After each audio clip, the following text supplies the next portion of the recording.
Halo teman-teman, apa kabar? Saya harap semuanya sehat-sehat saja ya.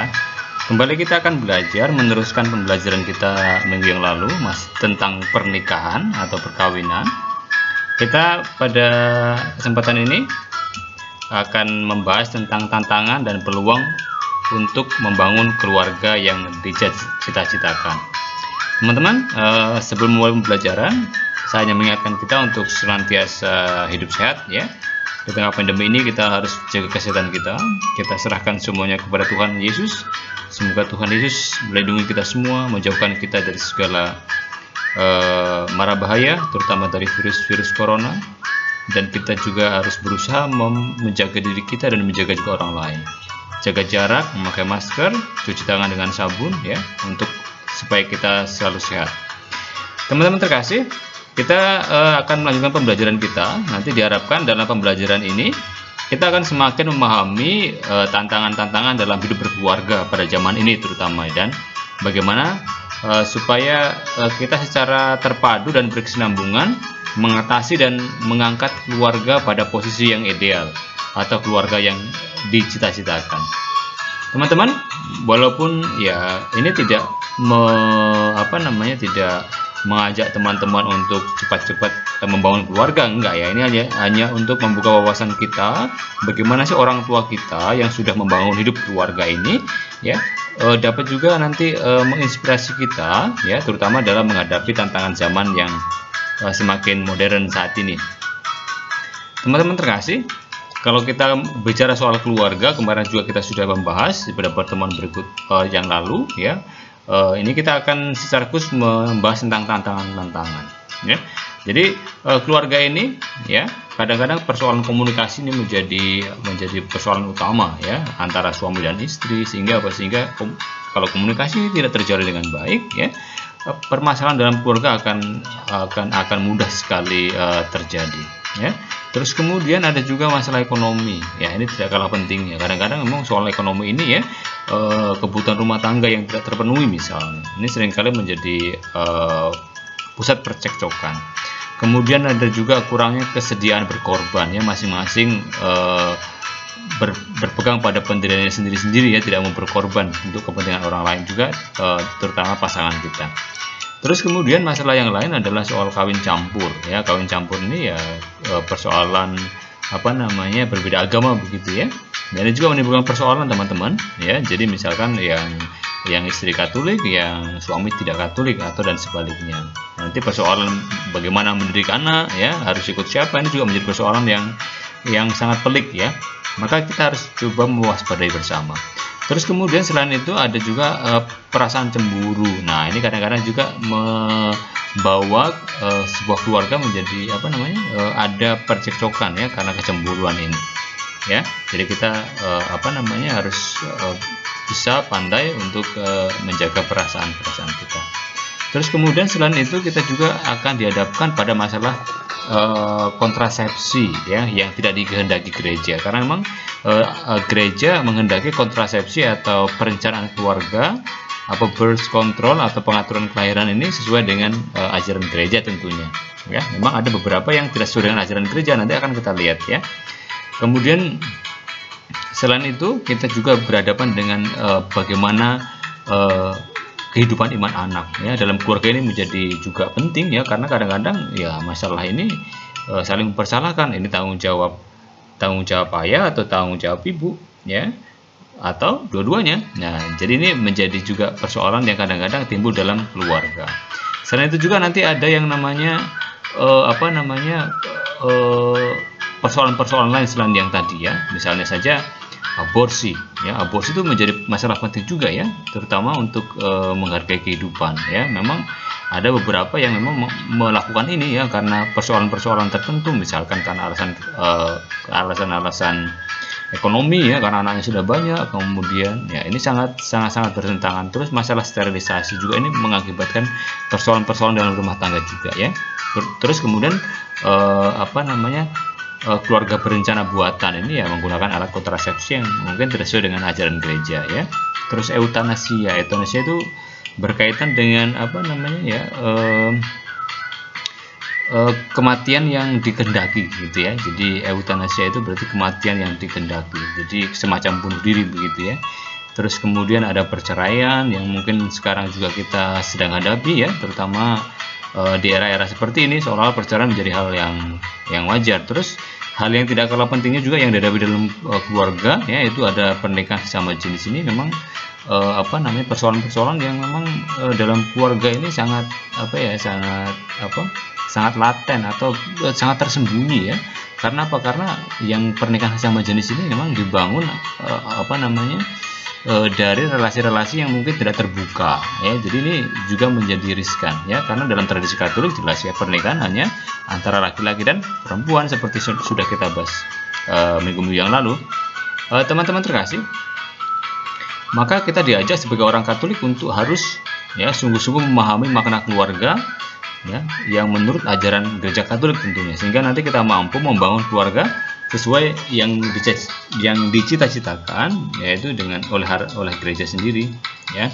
Jadi ini yang akan kita coba lihat ya, di antara persoalan-persoalan ini ya, kita mau bersama-sama untuk memahami keluarga ya, sehingga kita bisa mengesampingkan atau kita bisa mengatasi ya persoalan-persoalan yang sudah kita sebutkan ini. Teman-teman terkasih, keluarga seperti kita sudah singgung disebut sebagai Ecclesia Domestica atau gereja mini ya, yang dalam pembelajaran kita minggu yang lalu yaitu gereja sebagai pusat pendidikan iman ya. Terus kemudian gereja juga disebut keluarga juga disebut sebagai sel dari gereja dan masyarakat. Artinya gereja terkecil, masyarakat terkecil ya. Jadi tempat di mana kita saling berinteraksi satu dengan yang lain ya, entah dalam persoalan iman atau dalam kehidupan sehari-hari. Terus kemudian Paus Yohanes Paulus kedua ya, dalam surat apostoliknya Familiaris Consortio ya, Familiaris Consortio ini ya, Paus Yohanes Paulus kedua menekankan bahwa keluarga atau kesejahteraan keluarga dalam kesetiaan pada rencana Allah sebagai sebuah perkawinan. Jadi keluarga yang sejahtera ya, ini kesejahteraan keluarga ini menjadi rencana Allah ya dalam sebuah perkawinan. Jadi mencapai keluarga yang sejahtera. Kemudian juga menekankan bahwa pribadi manusia sebagai citra Allah diciptakan untuk saling mencintai. Ya, ini jelas tertuang dalam relasi antara suami dan istri. Teman-teman terkasih, ya, ini juga Paus Yohanes Paulus kedua juga menekankan bahwa komunitas keluarga sebagai komunitas pribadi-pribadi yang membentuk masyarakat dan gereja, seperti diutarakan di awal tadi ya, sel dari gereja dan masyarakat. Ini komunitas antara pribadi-pribadi yang unik bersatu yang membentuk komunitas yang membentuk masyarakat dan gereja. Ya, jelas dalam gereja adalah Ecclesia Domestica atau gereja mini. Teman-teman terkasih, memang untuk membentuk sebuah keluarga yang sejahtera dibutuhkan yang namanya perencanaan atau keluarga berencana ya. Di sini keluarga berencana dimaknai bukan hanya sekedar birth control ya, atau merencanakan angka kelahiran, bukan semacam itu ya, lebih kepada perencanaan keluarga secara menyeluruh ya, bukan hanya soal kelahiran. Terus kemudian pelaksanaan KB ini atau keluarga berencana sungguh-sungguh suatu tuntutan moral masa kini ya. Memang sekarang ini ya, dengan himpitan kehidupan yang semakin sulit ya, pekerjaan ya, ekonomi ya, ini menjadi memang betul-betul harus kita rencanakan sungguh-sungguh sebagai tuntutan moral ya. Jangan sampai nanti membangun keluarga, dalam keluarga malah terjadi percekcokan ya, pertengkaran, sehingga apa yang dicita-citakan itu menjadi keluarga yang sejahtera itu menjadi terabaikan. Maka betul-betul sungguh-sungguh penting untuk kita melaksanakan keluarga berencana ini. Teman-teman ya, pelaksanaan keluarga berencana ini hendaknya berpegang teguh juga pada prinsip-prinsip moral kita, yaitu moral Katolik ya, terutama nanti soal birth control ya, soal perencanaan kelahiran ya. Memang ada beberapa yang nanti dalam birth control itu atau pengaturan angka kelahiran ini yang memang ada yang diterima oleh gereja, ada yang tidak ya. Maka nanti akan kita lihat sama-sama mana yang boleh diterima, mana yang tidak. Teman-teman terkasih, pandangan gereja mengenai keluarga berencana ya, atau disingkat dengan KB ini apa ya kira-kira ya. Jadi gereja merasa mempunyai tanggung jawab ya untuk mendukung dan melaksanakan KB pada masa ini. Ya, secara khusus Gereja Indonesia melalui uskup-uskupnya menegaskan ya bahwa bukan hanya pemerintah yang bertugas menyelesaikan persoalan ini. Gereja merasa terlibat juga dalam dan bertanggung jawab untuk mengusahakan pemecahannya. Ya, jadi ini juga tanggung jawab gereja ya soal perencanaan keluarga, karena sekali lagi untuk mencapai keluarga yang sejahtera, itu poinnya. Maka pimpinan gereja di Indonesia sepakat menyatakan perlu pengaturan kelahiran ya demi kesejahteraan keluarga, dan karena itu merasa penting membina sikap tanggung jawab di bidang ini. Ya, itu disampaikan dalam pastoral keluarga KWI. Ya, jadi memang sekali lagi perencanaan sekali lagi bukan hanya soal pengaturan angka kelahiran ya, tapi secara keseluruhan. Tapi di poin ini memang nanti akan secara khusus kita membahas bagaimana angka kelahiran ini bisa ditekan atau bisa diatur dengan menggunakan kaidah-kaidah sesuai dengan ajaran iman kita. Ya, teman-teman terkasih. Memang kenapa kalau ditanya apa sih alasan-alasan mengapa KB itu sangat penting? Ya, yang pertama, alasan pertama mengapa KB harus dipromosikan ialah kesejahteraan keluarga. Ya, itu intinya. Supaya keluarga itu sejahtera sebagai sel yang paling kecil dari masyarakat. Ya, dengan KB mutu kehidupan dapat ditingkatkan, itu harapannya. Ya, karena memang akan misalkan keluarga itu kecil ya akan semakin mudah untuk mengkondisikan begitu ya. Teman-teman, ya, dengan KB kesejahteraan ibu bisa agak dijamin ya. Dengan KB, dengan keluarga berencana, ya, kesejahteraan ibu bisa agak dijamin ya. Kesejahteraan di sini dipahami secara fisik maupun psikis ya. Setiap persalinan dan kehamilan memerlukan tenaga ibu tentunya kan. Kehamilan dan persalinan terus-menerus dapat menguras daya jasmani rohani seorang ibu, khususnya jika gizi ibu kurang diperhatikan. Sekali lagi ini membahas tentang angka kelahiran ya. Memang kalau dalam proses kelahiran ibu memang sangat memegang peran penting karena memang kita lahir dari seorang ibu. Maka nanti yang diprioritaskan di sini adalah kesehatan fisik ya dan psikis ya. Ibu harus melahirkan terus-menerus, ini akan mengurangi daya jasmani dan rohani seorang ibu tentunya. Ya. Terus yang berikutnya, dengan KB relasi suami istri bisa semakin kaya ya. Kalau kehamilan dan kelahiran terjadi secara terus-menerus, tugas utama suami istri seolah-olah hanya terpaut pada urusan pengadaan dan pendidikan anak ya. Waktu untuk membangun keintiman dan kasih sayang di antara keduanya menjadi sangat terbatas. Maka ini sekali lagi ya, pengaturan angka kelahiran juga ini bisa berdampak seperti ini ya. Karena apa? Karena ya dengan misalkan harus katakanlah sering atau terlalu cepat untuk memiliki anak misalnya, ini menjadi ya jadi persoalan-persoalan tidak terkomunikasikan ya, keintiman kedekatan satu dengan yang lain menjadi sangat terbatas ya. Jadi sekali lagi ini menjadi juga alasan-alasan ya. Yang berikutnya, dengan KB taraf hidup yang lebih pantas dapat dibangun ya. Semakin banyak anak berarti semakin banyak mulut dan kepala yang memerlukan makanan ya, pakaian, rekreasi, perawatan, kesehatan dan sebagainya ya. Pengeluaran yang begitu banyak apalagi kalau sering terjadi secara tidak terduga tentunya saja akan mempersulit pengaturan kesejahteraan keluarga ya. Ini berkaitan dengan kehidupan ekonomi ya. Memang tidak semua keluarga sih mampu untuk memenuhi semuanya, tapi ketika orang secara ekonomi terbatas kemudian memiliki banyak anak misalnya, ya jelas ya memang harus memenuhi lebih banyak kebutuhan ya, untuk sekolah ya, untuk kesehatan dan sebagainya. Jadi juga ini menjadi alasan-alasan juga. Terus yang berikutnya, dengan KB pendidikan anak dapat lebih dijamin ya. Semua orang tua yang mencintai anak-anaknya pasti ingin memberikan pendidikan yang sesuai dengan masa modern ini, supaya nasib mereka, nasib anak-anak kita lebih bijak daripada nasib mereka sendiri. Akan tetapi seringkali untuk menyekolahkan anak ya, kadang-kadang harus mempertaruhkan segala-galanya, apalagi kalau memiliki banyak anak ya, ini menjadi persoalan yang sulit ya untuk menyekolahkan anak, karena memang sekarang biaya pendidikan ya terus terang tidak semudah atau tidak tidak murah tentunya ya. Ada pengadaan seragam, bayar sekolah, UPP, SPP, itu juga menjadi persoalan. Maka sekali lagi pengaturan perencanaan keluarga ini menjadi juga sangat penting ya, berkaitan dengan pendidikan.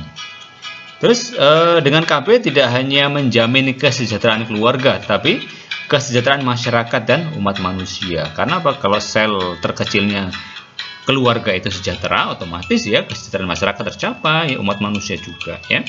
Menurut pendapat para ahli, pelaksanaan KB merupakan salah satu sarana yang penting untuk mengantar suatu bangsa dari keterbelakangan, kemiskinan dan ketidakadilan. Ya, karena sekali lagi kalau sudah mengalami kesejahteraan, ya pendidikannya tercukupi, ya pangan tercukupi, sandang pangannya tercukupi, maka jelas ya angka keterbelakangan menjadi berkurang, ya kemiskinan juga jelas ya. Karena apa? Karena sejahtera, maka jelas angka kemiskinan ini akan menurun, dan ketidakadilan ini menjadi sesuatu yang bisa ditiadakan. Karena apa? Karena memang namanya sudah keluarga sejahtera ya.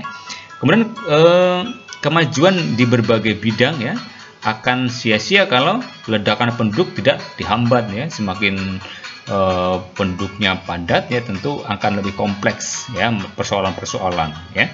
Ledakan penduduk membawa banyak problem ya, jelas ya, lapangan pekerjaan misalnya, terus perumahan, terus pakaian, pangan, kesehatan dan sebagainya ya.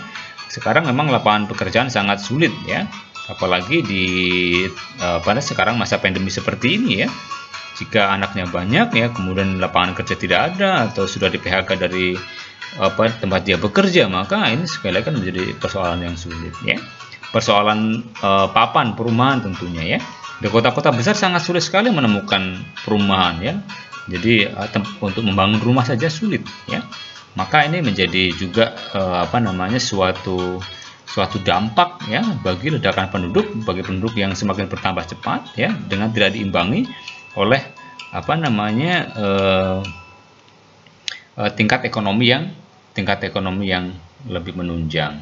Teman-teman terkasih, kalau kita melihat secara lebih jauh ya, sebetulnya tanggung jawab dalam KB itu tanggung jawab siapa sih? Tanggung jawab dalam pelaksanaan keluarga berencana itu sebenarnya tanggung jawab siapa sih? Ya, pertama adalah jelas tanggung jawab pasutri atau pasangan suami istri itu sendiri ya. Yang punya tanggung jawab terbesar dalam hal KB adalah pasangan suami istri itu sendiri ya, yang memiliki potensi vital untuk mengadakan anak ya. Jadi kalau suami istri tidak mau, maka ya tidak akan terjadi. Maka pasutri lah atau pasangan suami istri yang memegang peran sangat penting ya. Terus yang kedua, tanggung jawab siapa sih? Ya jelas tanggung jawab pemerintah ya. Pemerintah jelas mempunyai hak dan kewajiban sekitar masalah kependudukan di negaranya ya, dalam batas dan wewenangnya ya. Biasanya pemerintah sih memfasilitasi misalkan program-program pengaturan angka kelahiran ya, yang diakui oleh pemerintah. Tetapi toh semuanya yang di program pemerintah itu tidak semuanya diperbolehkan dalam gereja tentunya ya. Maka kita harus nanti bisa memilah-milah. Terus yang kedua adalah pimpinan agama ya. Pimpinan semua agama sebagai instansi yang berkepentingan menanamkan nilai-nilai luhur dan ilahi juga bertanggung jawab tentunya untuk membimbing, untuk mendampingi para penganut agamanya, khususnya pasutri ya, dalam pelaksanaan KB yang wajar ya, yang sesuai dengan ajaran agama tentunya. Teman-teman terkasih, penilaian moral tentang metode pada umumnya ini yang terjadi ya pada umumnya ya. Walaupun ajaran gereja pada umumnya hanya mengakui metode KB alamiah ya, perencanaan keluarga atau pengaturan angka kelahiran secara alamiah, namun gereja Indonesia melalui uskupnya mengatakan bahwa dalam keadaan terjepit, para suami istri dapat menggunakan metode lain asal memenuhi persyaratan sebagai berikut ya. Nanti ada persyaratannya tentunya ya. Yang pertama, tidak merendahkan martabat istri atau suami. Misalnya, suami istri tidak boleh dipaksa untuk menggunakan salah satu metode. Jadi harus dengan kesediaan ya, tidak keterpaksa. Terus kemudian tidak melawan tidak berlawanan dengan kemanusiaan atau dengan hidup manusia, ya. Jadi metode-metode yang bersifat abortif jelas ditolak, ya. Nanti ada metode-metode yang pengontrolan angka kelahiran yang cenderung atau bersifat abortif, ya. Nanti akan kita lihat. Terus kemudian dapat dipertanggungjawabkan secara medis, ya, tidak membawa efek samping yang menyebabkan kesehatan atau nyawa ibu berada dalam bahaya. Ini yang sangat penting juga, ya. Jadi dapat dipertanggungjawabkan secara medis. Kemudian teman-teman, penilaian moral untuk masing-masing metode, ya. Gereja sangat menganjurkan metode KB yang alami atau perencanaan angka kelahiran yang alami. Misalnya itu ada metode kalender. Kalender itu metode ini misalnya dilakukan oleh suami dan istri, ya, melihat tingkat kesuburan sang istri, ya. Nanti ini bisa kita lihat, ya, melihat angka kesuburan dari pasangan kita atau si istri. Terus kemudian metode pengukuran suhu basal, ya, ini juga termasuk metode yang pengaturan angka kelahiran yang alami, ya, karena ini sekali lagi mengatur suhu basal, ya, sang istri. Kemudian metode ovulasi Billings, ya, itu juga nanti ini adalah model-model yang diakui atau secara moral diakui atau dianjurkan oleh gereja. Terus kemudian metode simptotermal, ya, gabungan. Ini juga metode KB yang dianjurkan, ya. Sekarang ini dilakukan secara alamiah, ya. Terus kemudian metode yang dilarang oleh gereja karena bersifat abortif. Ini yang saya sebutkan tadi, ya.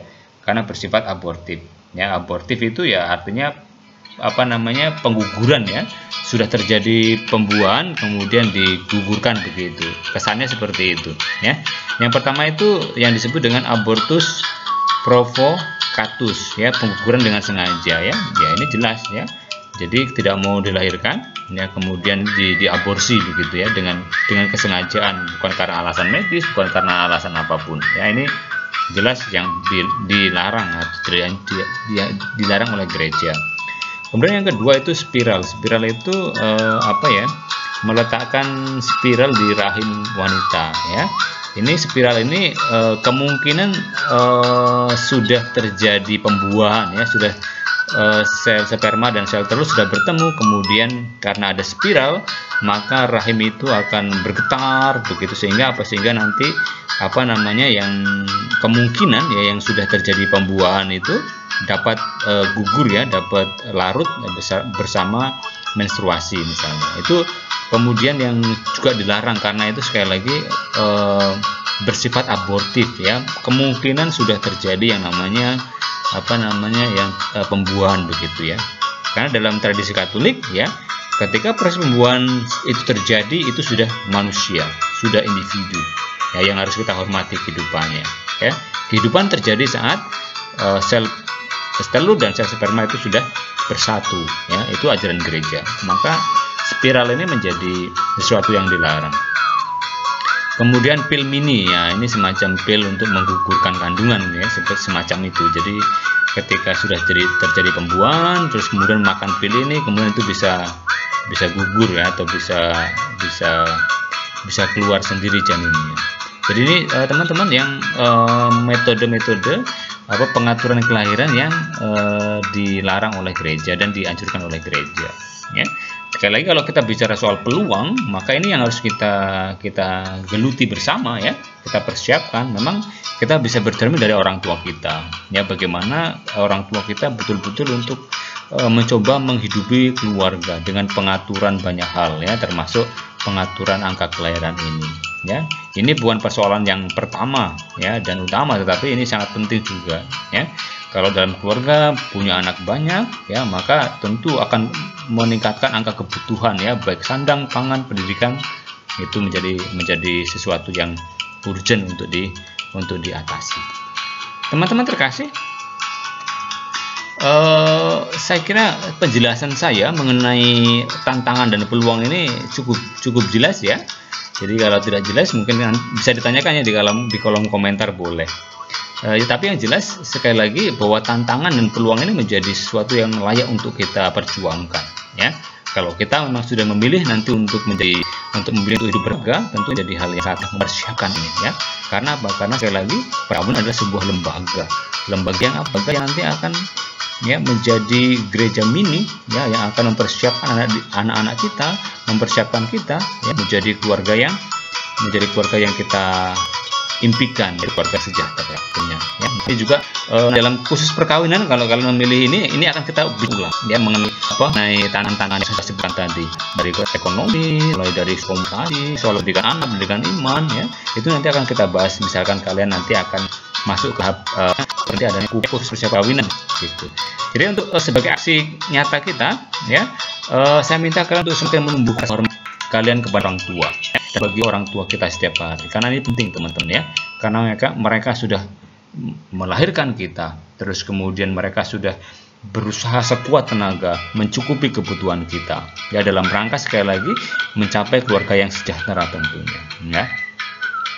Mulailah kita menaruh sikap hormat, ya, pengorbanan orang tua kita yang sudah luar biasa.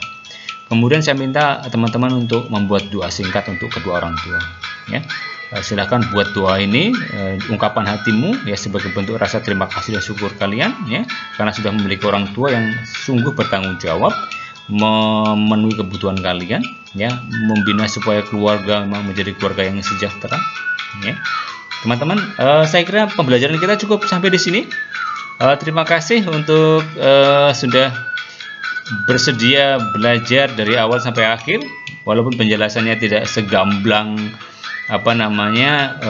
yang teman-teman harapkan, tapi kalau nanti ada pertanyaan silahkan tanyakan di kolom komentar juga boleh, ya. Bagi teman-teman yang belum subscribe ya.